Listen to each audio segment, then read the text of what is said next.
How to fix Nvidia graphics card not detected in Windows 11. Hi everyone, welcome to the channel. This is Rose from Create Login and Delete.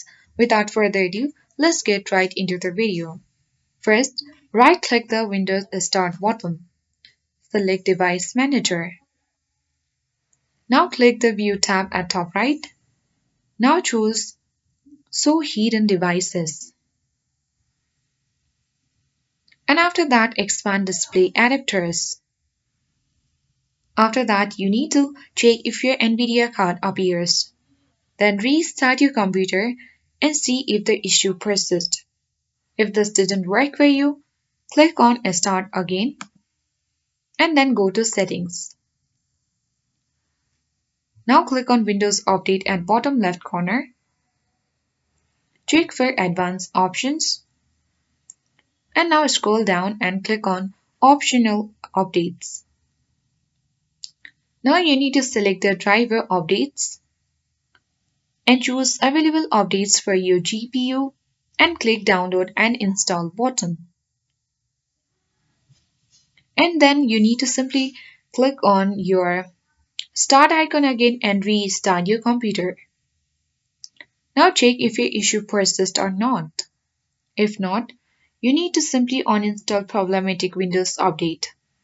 Again, go to the Start button, right click on it and click on Settings. Click on Windows Updates. Now here check for update history. And here you need to simply uninstall updates.